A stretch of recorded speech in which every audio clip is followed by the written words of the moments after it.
तो प्राचीन मीमांसक खंडन कर रहे हैं, न निवृत्तम तदवच्छिन्नया आत्मसंवेदम तच्चरणवद विकरोति थी कर्म।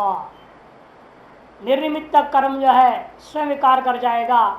आत्मा में समय समय से विद्यमान जो कर्म है वह कर्ता की इच्छा के बिना तद अनिच्छया ने कर्ता की इच्छा के बिना ही विकार को प्राप्त हो जाएगा, बिना कोई निमित्त का स्वतः ही हो जाएगा, चरम आदि के समान क्षणबद्ध।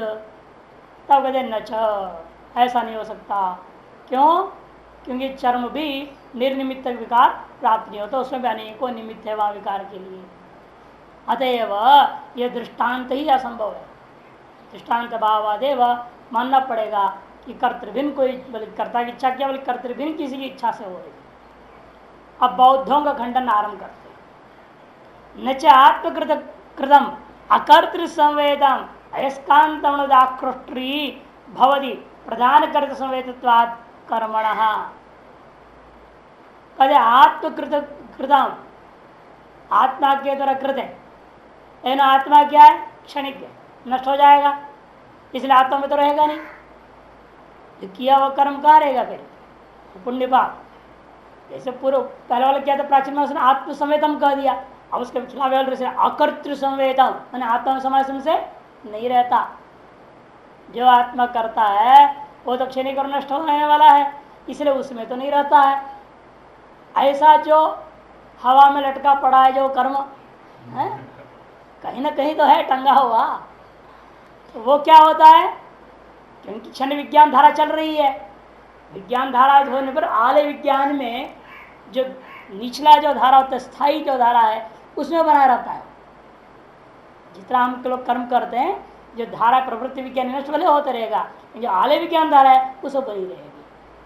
उसमें बने रहते हुए अपने मन मर्जी से वो अपना जब चाहे तब फल देने लग जाएंगे, ये उनका मानना है। इसे कहते हैं अकर्तृ संवेदम अयस्कांतमणिवद आकृष्टी भवति। चुंबक के समान, मैग्नेट के समान वो आकर्षण करने में समर्थ है।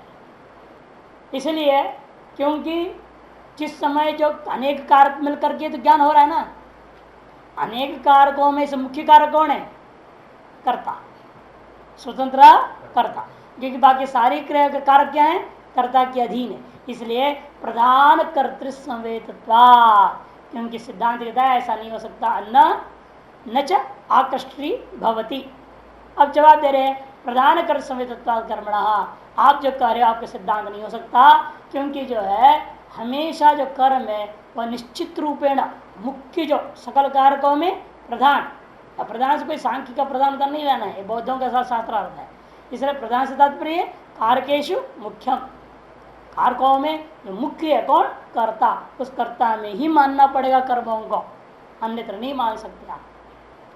टीका देखिए, यच्छा सौगतेन उच्यते, सौगत में बौद्ध, ये जो सौगतों के द्वारा बौद्धों के द्वारा कहा जाता है, फल काल पर्यंतम कर्तुरवस्थान अभावात, फल काल पर्यंत कर्ता तो रहता नहीं है, इसे न कर्त संवेदन कर्म, इसे कर्ता में समय समय से कर्म नहीं है, किंतु क्षणिक विज्ञान आत्मना, आत्मना होने की म नहीं है, क्षणिक विज्ञान आत्मना कृतम, जो क्षण विज्ञान वाला आत्मा कृत कदाचित फल से आकृष्टि होती, किया हुआ कहाँ रहता है ये नहीं बताया उन्होंने, इन समझना किया हुआ जो वस्तु है वो प्रवृत्ति विज्ञान में नहीं रहता है, वो तो विनाशी है, किंतु आलय विज्ञान में बना रहता है। वो क्या करता है? फल आकर्षण कर देता है, कर्म बना हुआ है, कर्म क्या करता है? अपना फल को आकर्षण, जैसे चुंबक जो क्या करता है? लोहे के टुकड़ों को आकर्षण करता है।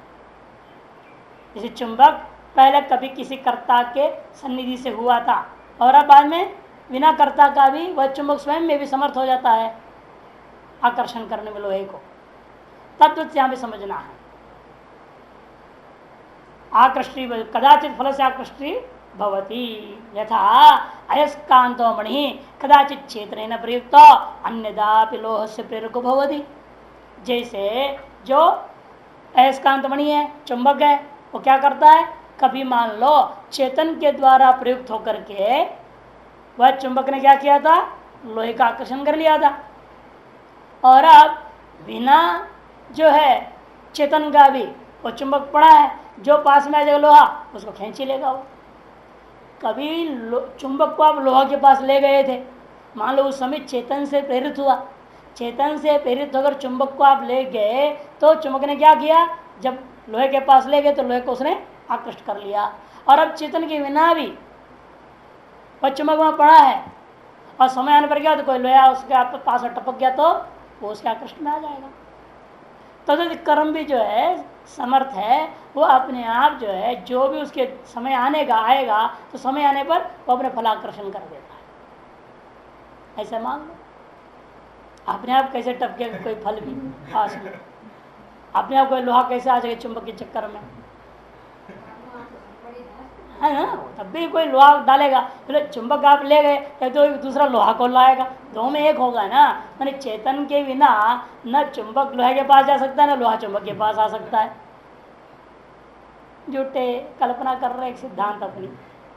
अन्यदापि से टिप्पणकार साफ साफ कहते देखो 14 अन्यदापि ने प्रयोग कालाद अन्यस्मिन काले अभी चेतन के द्वारा प्रयुक्त होने के काल से भिन्न काल, चेतन से अप्रयुक्त काल में भी वो चुंबक में सामर्थ्य है और लोहे को आकृष्ट कर लेगा। ये उनका कहना है। अन्यदा लोह से प्रेरक होती तदिति तत्राह तन्नच, ये नहीं हो सकता, ऐसा नहीं हो सकता। क्यों? प्रधान कर्तृ संवेदत्वात् कर्मण के करणादि कारकाणी यह प्रेरण करोदी सब प्रधान कर, करणादि जो कारक हैं उनको प्रेरणा दे करके जो व्यक्ति करता है उसी को हम क्या कहते हैं? प्रधान कर्ता। जब 15 नंबर टिप्पण कारकेश प्रधानश्च असौ कर्ता च, कर्मधारय समास, प्रधानश्च असौ कर्ता च, कारकेश मध्य जितनी भी कारक हैं उनमें से जो प्रधान है स्वतंत्र है वही कर्ता संज्ञा को प्राप्त होता है, उसमें ही समय समझ रहता है मानना पड़े कर्मों को। तत्संवेदन कर्म प्रसिद्धम, उसी में कर्म पुण्य पाप रहते हैं, यही लोक में भी प्रसिद्ध है। प्रसिद्धम तथा च न कृतसंवेदम कर्म यदि सौगतमतम प्रसिद्धि विरोधे न बाधितम इति भाव, इसलिए लोक प्रसिद्धि का विरुद्ध होने के नाते वह सौगत मत बाधित हो जाता है। अच्छा, अब आते हैं चार वाक। चार वाक कहते छोड़ो, फिर ये झंझट में नहीं पड़ना, कर्ता कौन है, कर्म क्या है और कहा तुम चेतन वेतन, झंझट में मत पड़ो।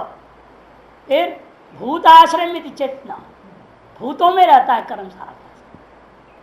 पृथ्वी जल तेज वायु जुपी जो भूत हैं इनों में आश्रित रहता है कर्म। चेतना सिद्धांत के जैसे नहीं कर सकते। ये पांचवा है ना। सबसे पहले कौन आया था?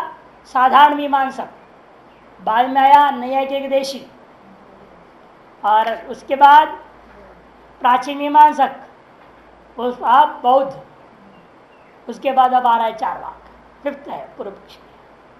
पहला वाला जहाँ सूत्र आया था वो सर्वसाधारण मीमांसक माना जाता है, जनरल मीमांसक, कर्मण्य वैध चित है ना, 79 पेज में जहाँ सूत्र शुरू हुआ था वो सर्वसाधारण मीमांसक है। और फिर पेज नंबर 81 में जहाँ शुरू हुआ था कर्तव्य फलक काले प्रयोग ताइदी है ना, जहाँ लिखा था सेकंड पूर्व पक्ष, कर्तव्य फलक काले प्रयोगता। न्यायिक एक देशी है, ये शुद्ध न्यायिक भी नहीं है, एक देशी चेड़ा कि शुद्ध न्यायिक तो ईश्वर को मानते हैं, एक देशी लोग कहते हैं कर्ता को ही मान लो।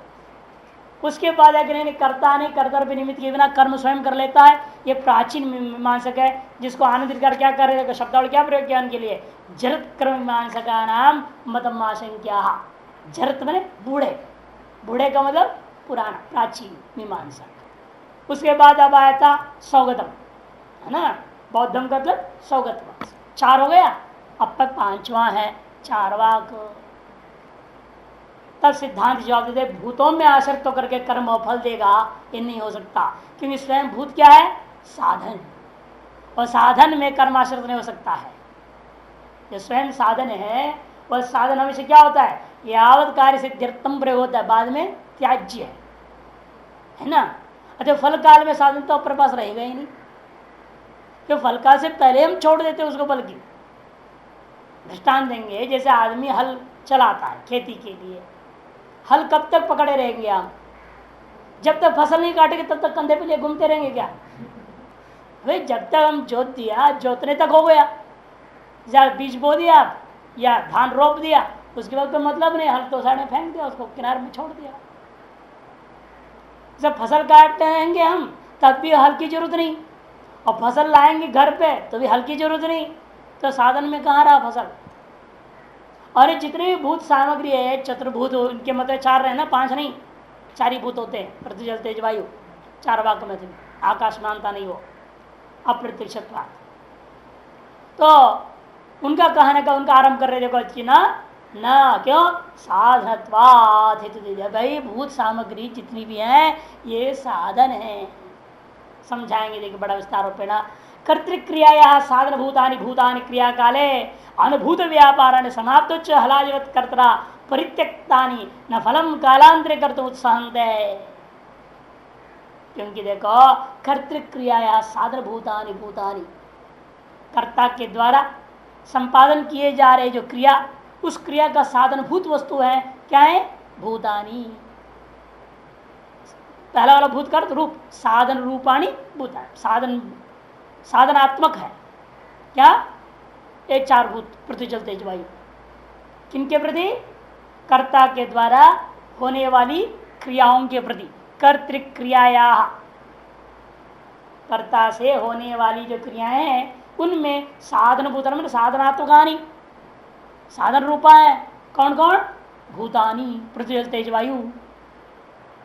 अतएव क्रिया क्यों ऐसे निर्णय ले लिया साधन भूत है सब भूत? क्योंकि क्रिया काल अनुभूत व्यापार है, क्योंकि क्रिया काल में ये सब व्यापार कारण बन जाते हैं ना। क्योंकि साधन क्या होते हैं? साधन को लेकर के आप कुछ नहीं व्यापार करते हैं, इसलिए इनको कर्ण कहते हैं हम लोग। व्यापारवत असाधारण कारणम करणम, जैसे कोई ना कोई व्यापार वाला होगा, उसको लेकर आप कुछ न कुछ करते हैं। जैसे हथौड़ा है, उद्यम निपातन करना पड़ेगा, तभी तो जा करके आप ठोकेंगे किसी चीज को। या कुल्हाड़ी है, काटना है, उद्यम निपातन तो करना ही पड़ेगा, उसके बिना तो होगा नहीं। देख कोई भी साधन भूत है, क्रिया काल में उसे कुछ न कुछ हम व्यापार करते हैं।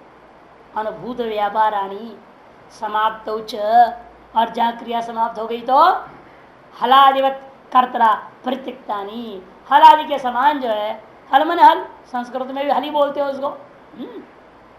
हल आदि के समान कर्ता के द्वारा परित्यक्तानि भवन्ति, न फलम कालांतरे कर्तुम उत्साहन्ते।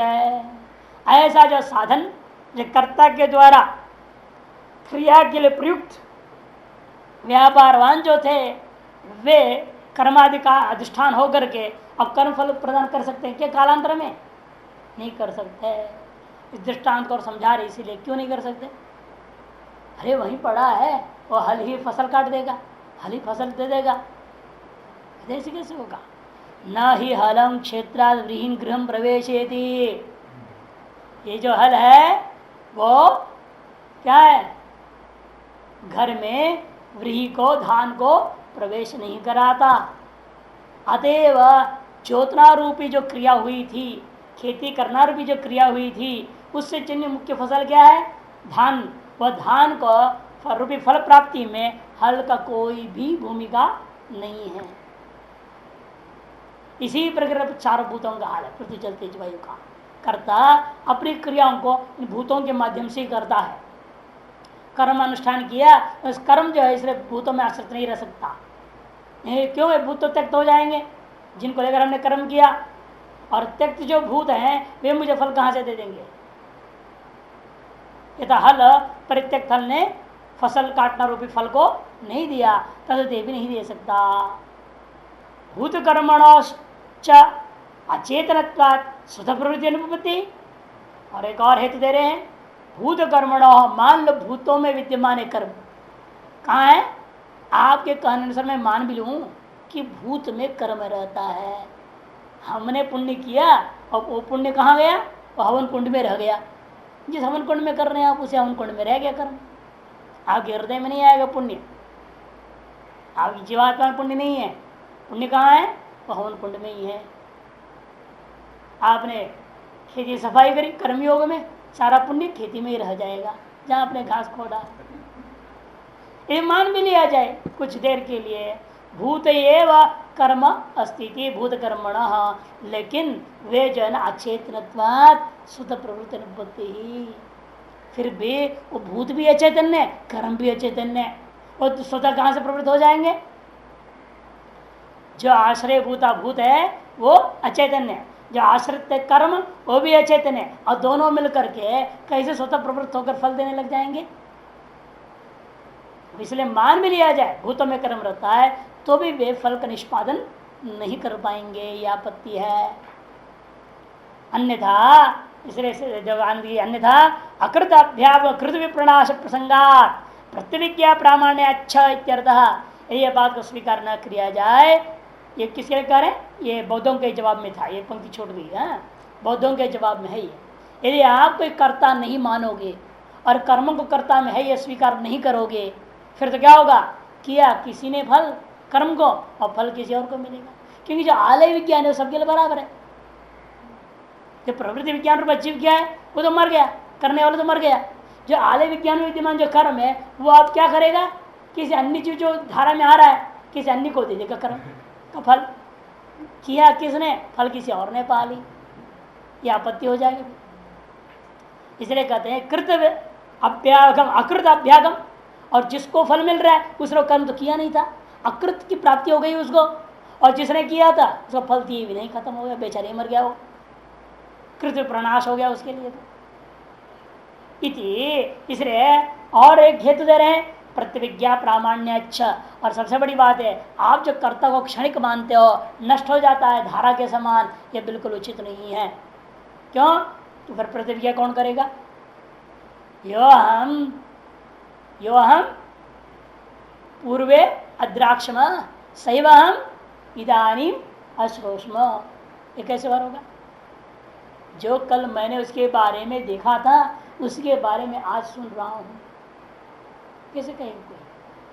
वही मैं हूं, कहां से आ गया 24 घंटे के व्यवधान में? तुम्हारा तो क्षणिक मर जाएगा, तो प्रतिज्ञा कैसे हो गई फिर? योम सुषुप्त सुखम अनुभूतम मया स्वहमेव इदान स्मरामि एवं वचमी च अहम सुखम अस्वाप समिति, कैसे करेगा प्रतिविज्ञा? क्यों? सोया हुआ था जो, तो मर गया जगत ही, ये जगह है वो सोया नहीं था, ये अलग जीव है ना वो क्षण विज्ञान के अनुसार। इसीलिए ये प्रतिविज्ञा की प्रामाण्यता के आधार पर भी मानना पड़ेगा, स्थायी कोई है, क्षणिक नहीं है, वो स्थायी जीवात्मा है, और उसने किया तो कर्म उसी के अंदर रहेगा। इस तरह उसके जवाब के बाद लोकायतिक अभिप्राय उद्भाव दूषित ही, लोकायतिक मैंने चार वाक्यों के अभिप्राय को उत्थापन कर दूषित कर दे रहे हैं भूताश्रम इत्यादि ना। आधुनिक कर्म मीमांसका नाम मत उद्भाव, इसके बाद आप आधुनिक मीमांसकों को उठा रहे, नवी मीमांसा। वो क्या कहते हैं? वायुवति चिन्ह असिद्धत्वात्, वायुवति चेतना, ये छठा है, 6% नहीं 7th है, 5 नहीं 6 छठा बोल रहा है नवी मीमांसक। वो क्या कहता है? नहीं कहाँ भाग गया अभी तो नवी चारवाक आएगा पहले, ये तो आगे का उदाहरण का दे रहे हैं, ये बीच के पंक्ति का आंतरिक का नहीं है। भाई मैं देख रहा हूँ नंबर कहाँ बिगड़ रहा है, यहाँ बीच में नवी चारवाक है। नवी चारवाक वायुवेदी चिन्ह असिद्धत्वात्, ये नवी चारवाक का मत है। हाँ वो तो प्राचीन चारवाक, शास्त्रार्थ कर्म एवं जो आ रहा है ना वो शुरू होगा नवी मीमांसा, शास्त्रार्थ इत्यादि ना, उसके अवतरणिका है। बीच की से एक पंक्ति पर आनंदगिरी है ही नहीं, इसे लगता है पता नहीं बाद प्रक्षेप भी हो सकती है, यहाँ आनंदगिरी ने क्यों इस पंक्ति पर कोई टीका नहीं किया? नहीं तो आनंदगिरी हर पंक्ति पर टीका करते हैं, ऐसे छोड़ते नहीं है, और यहाँ टीका है ही नहीं इस पर, एक लाइन पर पूरा टीका नहीं है, न सिद्धांत पक्ष पर टीका है न पूर्व पक्ष पर टीका है। नवी चारवाक कहते हैं वायु चेत न असिद्धत्वात्, वायु के समान मान लो, ठीक है, जिससे वायु है इसे कौन चलवा रहा है? अपने मर्जी से, कभी इधर से चलता है कभी उधर से चलता है, कभी उधर से आ जाता है, कभी इधर से भागता है, कभी ऊपर चला जाता है, इसका तो कोई चाल का ठिकाना ही नहीं है। कौन चला रहा है इसको, वायु को? बिना प्रेरक का वायु स्वतः चल है, ऐसा पूर्व पक्ष मत है। यद्यपि वेदांत में ऐसा नहीं, भीता वास वातपवत है, भीषा वातपवत है। उस ब्रह्म का भय से वायु बह रहा है, इधर उधर घूम रहा है, जैसे उसका आदेश हो रहा है, इधर टेढ़ा जाओ तो टेढ़ा जाएगा, पूरब से मारो तो पूरब से मारेगा, पश्चिम से करो तो पश्चिम से करेगा, वो अपने हिसाब से कर रहा है, सब करा रहा है। लेकिन इसको नहीं मानने वाला है ना, चार वक्त वेदों को नहीं मानता, इसलिए वो कहता है हम तो ये देख रहे हैं वायु तो अपने मन मर्जी घूमते फिरते रहता है स्वतः ही बिना प्रेरक का। चलो पृथ्वी को मान लिया जाए, भाई कोई प्रेरणा दे रहा है, हम मिट्टी को फेंकते हैं तो जाता है, नहीं तो अपने आप तो जाता नहीं है। पानी है अपने आप बहता नहीं, हम ढाल बनाते तो बह जाता है ना। अग्नि अपने आप जलता नहीं, हम जलाते तो जलता है। सिर्फ पृथ्वी जल तेज में तो लगता है किसी न किसी प्रेरणा से ही ये कुछ न कुछ करते हैं, इनमें कुछ क्रियाएं होती है। इन वायु में हम रोकना भी चाहे रोक नहीं पाते, वो अपने मन मर्जी चल देता है। इसलिए यथा वायु में स्वतः प्रवृत्ति है, उस कर्म में भी फल देने की स्वतः प्रवृत्ति है। यदि चेत न, तुम्हारा दृष्टांत असिद्ध है, असिद्धत्वात्। क्यों है? नहीं वायु और अचिति मत स्वतः प्रवृत्ति सिद्धा, चैतन्यवान से अधिष्ठित हुए बिना वायु जो है स्वतः प्रवृत्त हो यह नहीं हो सकता। क्यों? वही है तो जड़त्वा अचेतनत्वा, कि वायु कैसा है? अचेतन। हमारे पास दृष्टांत क्या है? रथादिशु अदर्शना, रथादि कैसे हैं? अचेतन है, वो चेतनवान के बिना प्रवृत्त नहीं होते हैं। तद्वत वायु भी क्या है? अचेतन है, से चेतनाधिष्ठित हुए बिना प्रवृत्त नहीं हो सकते हैं। ऐसे यद्य अचेतन तब चेतनाधिष्ठित पूर्वकम प्रवृत्ति स्यात्। जो जो अचेतन होता है वह चेतनाधिष्ठित पूर्व का ही प्रवृत्तिमान होता है। जैसा रथादि, ये हमारे यहाँ व्याप्ति और दृष्टांत से कुछ बन जाती है। अतः आपका मत असिद्ध है। रथादिशो एक इकार अधिक है यहाँ, इस इकार को काट दीजिए, रथादिश श्वी हो गया, श्वी है ना। आपके शुद्ध हो गया, नया संस्करण शुद्ध हो गया होगा। हाँ, रथादिशु अदर्शनात्। और पुरातन चारवाकों में क्या फर्क है? एक जैसे वो लोग उत्तरोत्तर स्वातंत्रता माने ना, अब ये नबी ने क्या कह दिया? वायु स्वतः प्रवृत्ति करने की सामर्थ्यवान है वायु, और पैरचन वाला चारों भूतों को समान मानता है। ये तीन को परतंत्र मान रहे हैं, एक को स्वतंत्र मान रहे हैं, और वो चारों को स्वतंत्र बोल रहा है। या तो चारों को परतंत्र मानेगा, एक पक्ष का रहेगा। इसके अलावा और आगे हैं, इनके आगे और चार वाक्य है, सुधारवादी चार वाक्य है, उनको हम लोग सुधारवादी चार वाक्य कहते हैं। वो कहते हैं भूतों का आत्मा मत मानते, इंद्रियों का आत्मा मानते।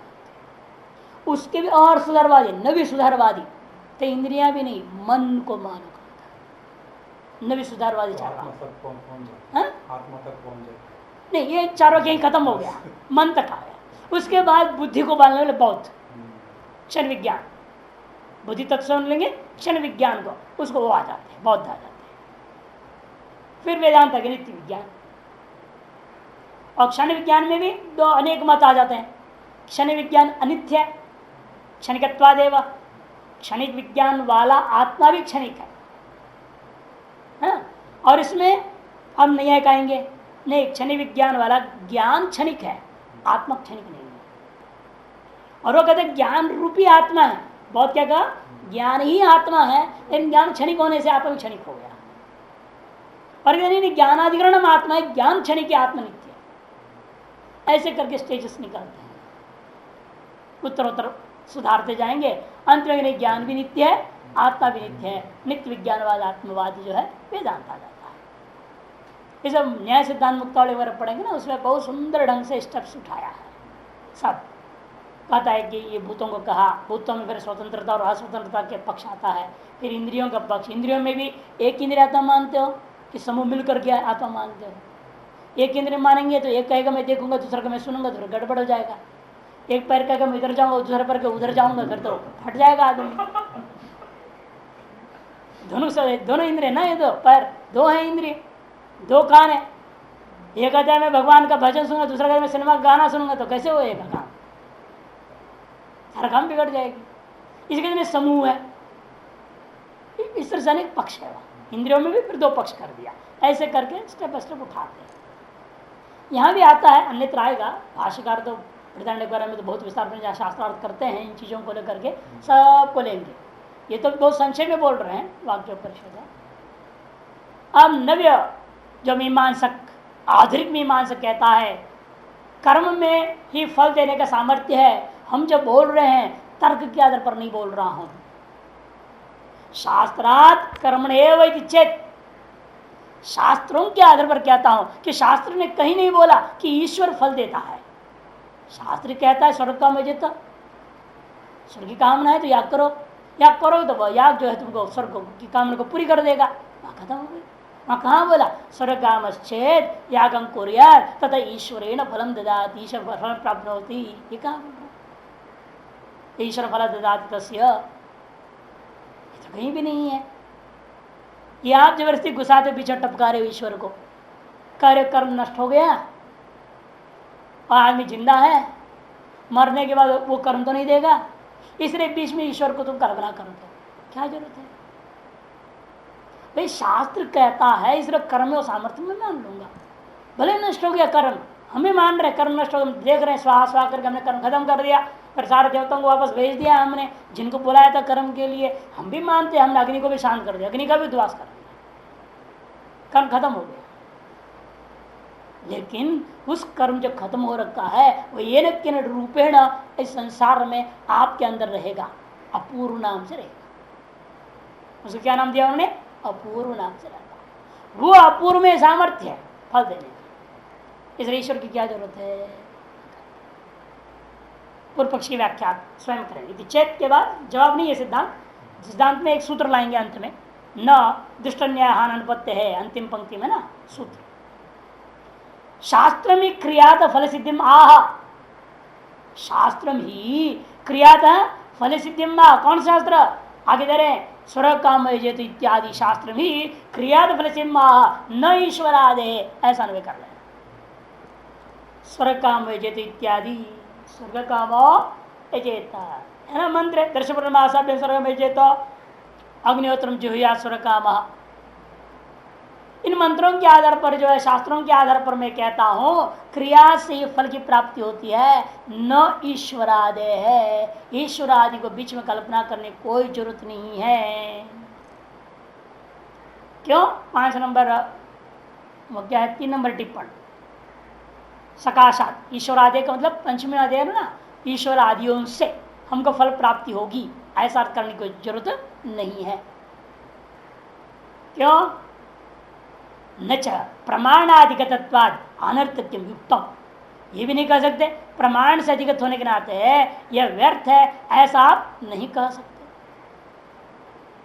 अनर्थक्यम न युक्तम, क्यों? प्रमाणाधिगतत्व। और ऐसा जो कर्म बीच में ईश्वर आदि को मान्य करके कर्म को जो है अलग कर देना उचित नहीं होता। न च ईश्वरा से तो प्रमाणांतरम अस्ति, और इन कर्म के मंत्रों को लेकर आप ईश्वर के अस्तित्व की स्थिति करते हो ना, नहीं तो ईश्वर के अस्तित्व क्या जरूरत है? आपके प्रमाण क्या है? ईश्वर है, इसमें क्या प्रमाण है? ये कर्म कांड को लेकर आपको ईश्वर सिद्ध करना पड़ता है। वेदांत को तो ईश्वर की जरूरत है ही नहीं। वेदांत में तो हम ब्रह्मास्मि है, वहां का ईश्वर की जरूरत रह गया।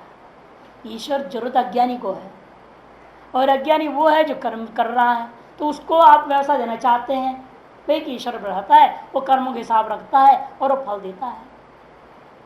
जब हम ये कह रहे हैं कि शास्त्र से ही यह अधिगत हो गया है कि कर्म में इतनी सामर्थ्य है, वो अपूर्व रूपेण विद्यमान रह करके फल दे सकता है, तो फिर ईश्वर के अस्तित्व में इस स्वर्ग काम में जीता इत्यादि शास्त्र के अलावा कोई दूसरा प्रमाण तुम्हारे पास है तो बताओ मेरे को,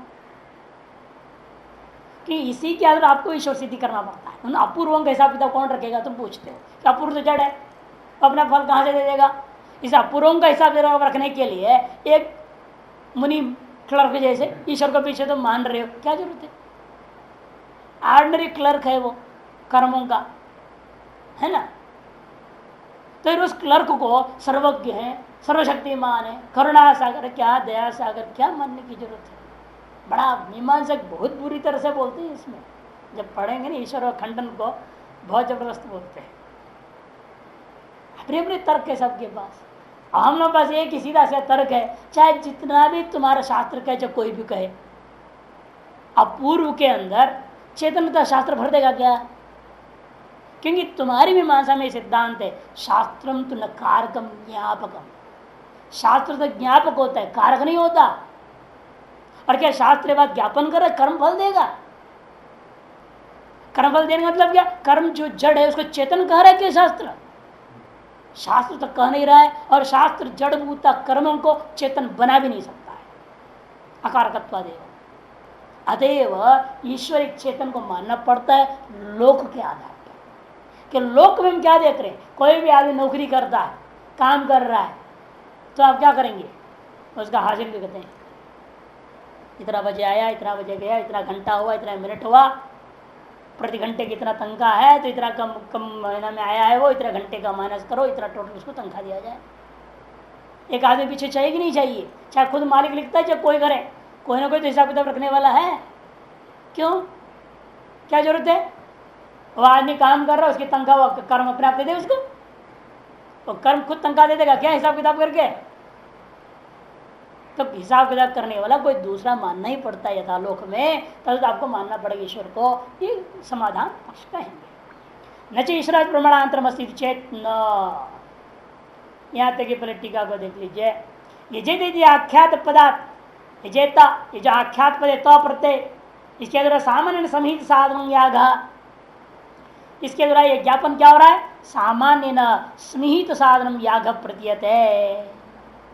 आख्यात के द्वारा भावना का जो वाचक का है उसके अंदर क्या हुआ है?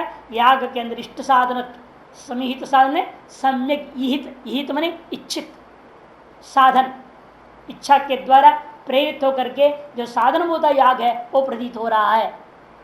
नीचे दिया 4 नंबर टिप्पण, इष्ट साधनत्म भावना गर्भलिंग का अनुमानाद अवगंतव्यम। भावना का गर्भित लिंग के द्वारा अनुमान से जो है आप यहाँ निर्णय लेंगे इष्ट साधनता को। क्या अर्थ संग्रह में आया था ना, जब तो प्रत्यय सुनेंगे तो 3 चीज आ जाती है वहां पर, है ना? किम भावेत, केन भावेत, कथम भावेत, ये तीनों छिपा हुआ है तो प्रत्यय भावना के अंतर्गत। तो प्रत्यय करता है भावेत, प्रवर्तयेत, प्रवर्तना। किमर्थम सबसे पहले आएगा, क्यों? ठीक है, स्वर्ग, स्वर्गार्थम। के ना तो धातु जुड़ गया, यागे न। कथम, अंगभूता पूरा आ गया। अतः कहते हैं भावना का में गर्भ का भावना का गर्भ कहाँ है? लिंग में, लिंग लगा, उसके द्वारा एक अनुमान कर लिया जाता है कि उसमें 3 चीज है। भावना हमेशा 3 अंशत्रयोपेता सब प्रयोग करते ना वहां पर, अंशत्रय से युक्त है। किंग केन कदम, साध्य साधन और इति कर्तव्यता। उसके द्वारा समित साधन याग प्रति कस समित साधनम, प्रश्न उठा, किसके लिए समित साधन बनेगा? इति विशेष आकांक्षा तस्वर्ग कांक्षा, यो स्वर्गं कामयते तस्य याग साधन भवति। स्वर्ग काम पर सन्निधानात् काम्यमान स्वर्ग साधनत्म यद्यपि अवगम्यते। काम्यमान जो स्वर्ग है उसके साधन यद्यपि निश्चय हो रहा है, तथापि क्षणिक यागस्य कालांतरीय स्वर्ग साधनत्व संभव।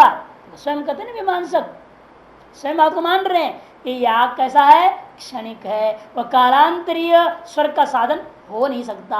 अतः निष्फलत्म संकेत, निष्फलत की कोई आशंका करने लग जाए, इत्याशंका न चैती तगद नहीं। वहां पर भी प्रामाण्य अधिगतत्वाद अनर्थक्यम न युक्तम, पंक्ति थी भाष्य में। प्रमाणाधिगतत्व, प्रमाण में वेद रूपी यजेत काम इत्यादि, स्वर्गम यजेत इत्यादि वाक्यों के द्वारा बोधित होने से वो व्यर्थ हो नहीं सकता। औषध पानादे कर्मण स्थायी संस्कार द्वारेण कालांतरीय आरोग्यादि फल हेतु तो प्रसिद्ध है। जैसे औषध पानादे है, दवाई पी रहे खा रहे हैं, ये जो कर्म आपने किया वो क्या करता है? धीरे धीरे धीरे आपके अंदर एक स्थायी शुद्धिकरण, संस्कार करता है, शुद्धिकरण कर रहा है, तभी तो बीमारी दूर होती है। जो बुखार के कीटाणु है 1 सेकंड में थोड़े मिट जाएंगे, धीरे धीरे वो लड़ाई चलेगा। आप औषधियाँ डाल रहे हैं, उससे जो है मारने वाले कीटाणु पुष्ट होते जाते हैं और जो प्रकार के कीटाणु वो कमजोर होते हैं, आपस में लड़ाई होती है, ये उसको मारते जाते हैं। धीरे धीरे धीरे धीरे धीरे क्या होता है, अंत में रोग भाग जाता है। उसी प्रकार से स्थायी संस्कार द्वारा कालांतरीय आरोग्य फल हेतु तो प्रसिद्ध है। उसी प्रकार यहाँ भी मान लो, रोज हम कर रहे रोज हम कर रहे रोज हम कर रहे करते करते करते करते ऐसी स्थिति आ जाएगी, सारा हमारा पाप खत्म और सीधा स्वर्ग प्राप्ति हो जाएगी। बड़ा सुंदर दृष्टांत पकड़ते हैं लोग। यह श्रुत साधन तो निर्वाह, श्रुत साधन तो निर्वाह करने के लिए स्थायी अवांतर अपूर्वम परिकल्पित है। एक स्थायी और अवांतर जो बीच में अपूर्व नाम की चीज हम कल्पना कर लेंगे, तेना उसी के द्वारा फल प्राप्ति होती है। अतएव न तो अनर्थक्या निर्दोष वाक्य अतएव अनर्थकता दोष नहीं दे सकते, क्योंकि दोष रहित तो वेद वाक्यों के द्वारा कहा हुआ है इत्यर्थः। श्रुत साधन सिद्धि अन्यथानुपत्या किम ईश्वर एवं निषेध है। तब कोई कह सकते हैं अपूर्व एक जड़ तत्व को मानने की क्या जरूरत है, बीच में अपूर्व मान रहे हो ना, अपूर्व क्या है, जड़, उसको मानने की क्या जरूरत है, सीधे बीच में ईश्वर चेतन को मान लो। बीच में कुछ न कुछ तो मानना है, कर्म तो नष्ट हो रहा है, फल कालांतर है, इसे कोई संशय नहीं है। अतः वह कर्म फल कैसे देगा, बीच में कुछ मानना पड़ता है। तब सिद्धांत ये कहता है जब बीच में कुछ न कुछ मानना ही है तो हम चेतन क्यों ना माने, एक जड़ तो अपूर्व को क्यों मानो, कि जड़ कभी कुछ देने में समर्थ तो हो नहीं सकता। चेतन मानने में है वो देने में समर्थ तो कम से कम है, हिसाब किताब तो रख सकता, अकल तो है उसके पास, कुछ जड़ के पास तो अकल है ही नहीं, वो कैसे करेगा। चेत पूर्व पक्ष न इतने ना, ऐसा नहीं हो सकता, हम ईश्वर ईश्वर पीछे नहीं मानते। नियम अर्थापत्ति ईश्वर अस्तित्व है कि ये जो अर्थापत्ति से ईश्वर अस्तित्व की सिद्धि नहीं हो सकती, ये अर्थापत्ति है ना, ये नहीं बिना ये दर्पणम तत्व आक्षिप्य थे, बीच में कुछ माने बिना कर्म में फल प्राप्त फल साधनत्व सिद्ध नहीं हो सकता। अतः बीच में कुछ न कुछ मानना पड़ता है। जैसे रात्रि भोजन बिना देव से पिनत्व न पड़ते, अतएव रात्रि भोजन कल्प्यते। अतएव अंतर्वर्ती किंचित कर्मण फल प्रदातृत्व न निश्चयते, अतएव यत्किंचित स्वीक्रियता चेत तर्रे अपूर्वमेव अस्तु इति मीमांसका ईश्वर अस्तु इति वयम्। तब उसमें पूर्व पक्ष कहना है तब ईश्वर को जरूरत नहीं है, इस अर्थापत्ति के द्वारा ईश्वर के अस्तित्व की सिद्धि नहीं हो सकती है। क्यों, प्रमाण अन्यथा उपन्नत्वा, क्योंकि हमेशा अर्थापत्ति से सिद्ध होने वस्तु के पीछे तीन कारण बनता है। यदि कोई अर्थापत्ति सामने कहा किसने अर्थ से मैं ये चीज सिद्ध कर रहा हूं, उसे खंडन करना है तो तीन तरीका है। वो कहना अन्यथापि उपपत्ति, अन्यथा अनुपपत्ति की वजह से आप कल्पना कर रहे हो, इतनी अन्यथा भी उपपत्ति चेत आपकी कल्पना जीरो हो गया, फेल हो गई। हम जो कल्पना कर रहे हैं उस कल्पना को अन्यथा भी उपपत्ति कर देता हूं तो आपकी कल्पना निरस्त हो गया, अनुपत्ति नहीं रहा, उपपत्ति से हो गया। अन्यथा उपपत्ति अथवा अन्यथैव उपपत्ति अथवा बाधश्चेत, प्रत्यक्ष प्रमाण से तो बाध होनी चाहिए, तो आपकी उपपत्ति खत्म हो जाएगी, आपकी कल्पना निरस्त हो जाएगा। इस अन्यथा विपत्ति, अन्यथैव उपपत्ति और बाधा, तीन प्रकार से अर्थापत्ति को खंडित किया जा सकता है।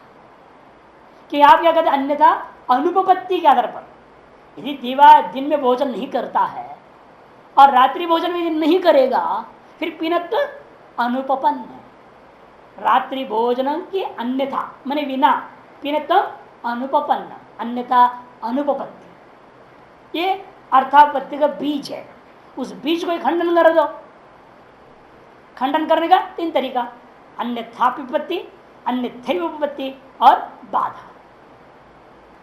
अब उसे पूर्व पक्ष क्या कर रहा है, मीमांसक अन्यथा अपि, अन्यथैव नहीं, अन्य प्रकार से भी तो उपपन्न हो सकता है, फिर क्यों ईश्वर को मानो। अन्य प्रकार क्या है, अपूर्व को मानने से काम चल जाएगा, तो क्या जरूरत ईश्वर को मानने का। ये पूर्व पक्ष यद व्यवहित फलम कर्म तैतन्य प्रयुक्त फलम न च मानांतरम अस्ति। और इन प्रमाणों के अलावा, मैंने कर्मकांड और उपासना के वाक्यों के अलावा ईश्वर की सिद्धि करने के लिए तुम्हारे पास कोई दूसरा वाक्य नहीं। कहते इतने सारे वेदांत वाक्य ना हमारे पास, सर्वेश्वर बोलता है ना, भूताधिपति इत्यादि सब बोल रहे हैं, सर्वज्ञ आप्तकाम आत्मकाम सब बोल रहे हैं हम। अरे वेदांत को मत बोलो, हम तो उसको अर्थवाद में पहले कई बार हो चुके, हम मीमांसक हैं। पूरे वेदांत हमारे लिए अर्थवाद है, वो प्रमाण नहीं है। अर्थवाद तो स्तुति अर्थ होता है या निंदा अर्थ होता है, वो स्वतः प्रमाण नहीं होता। विधि का पूछ बन करके प्रमाण मान लिया जाता है, विधि के साथ अन्वय होने से उसको प्रामाणिक कह दिया। स्वतः प्रामाणिक नहीं, स्व पदार्थ उसके प्रमाण नहीं। इसलिए विधि में विहित जो पदार्थ है वो प्रामाणिक है, उस पदार्थ के लिए स्तुति कर रहा है कौन? ये तुम्हारा वेदांत। इसे सर्वेश्वरत्व स्तुति है। जो श्वेताश्वर परिषद इत्यादि परिषद में आया वो सारे ईश्वर परक वाक्य स्तुति करे। देखो तद विश्रुत्यादि अर्थवादत्वा, तद विश्रुत्या में उपनिषद श्रुतियां तात्पर्य, तद विषय जितने उपनिषद श्रुतियां हैं वो सब क्या हमारे लिए अर्थवाद है भाई। इसे उनको मत लाओ हमारे सामने, वो प्रमाण नहीं होते। हमारे लिए एकमात्र प्रमाण का है आमनाय से क्रियार्थ तद अनर्थक्यम मतदर्थानाम। संपूर्ण वेद क्रियापरक है, से क्रियावाचक जो यजेत वगैरह हैं यही प्रमाण हमारे लिए, बाकी कोई चीज प्रमाण नहीं है। चाहे सिद्धार्थ बोधक हो चाहे साध्यार्थ बोधक हो, जो कुछ भी हो वो सब हमारे लिए अर्थवाद को ठुकरा है। अतः हमारे ये जो यजेत के अलावा कोई दूसरे प्रमाण के द्वारा आप ईश्वर को सिद्ध भी नहीं कर सकते। और इस प्रमाण को हमने बता दिया अन्यथा उपपत्ति, एक जड़ की तरह व्यवस्था हो सकती है, चेतन की कल्पना की जरूरत क्या या नहीं? जो जड़ से व्यवस्था हो सकती है चेतन की जरूरत क्या? जैसे आजकल सेंसर से डाल देते हैं, सेंसर बोलते हैं ना उसको, चोर आ रहा है कुछ आ रहा है, वो सेंसर होते हैं। वो दूर से ही कोई भी आदमी रात तक जैसे कंपाउंड टपकेगा वो पैम पैम पैम करना आवाज करना शुरू कर देता है, तो चौकीदार की जरूरत क्या? एक चेतन चौकीदार मैं क्यों रखूं?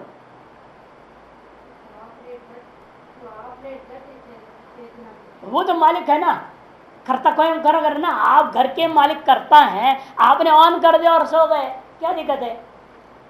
बीच में और ईश्वर की क्यों लाऊं? एक चौकीदार को बीच में लाने की क्या जरूरत है? संसार है तो भी हो सकता है चौकीदार सो जाए, तो इसलिए संसार है, क्या जरूरत है फिर चौकीदार की? हटा ही दो उसको, संसार से काम चलते रहेगा ना। आज की आधुनिक दृष्टांत हम दे सकते हैं।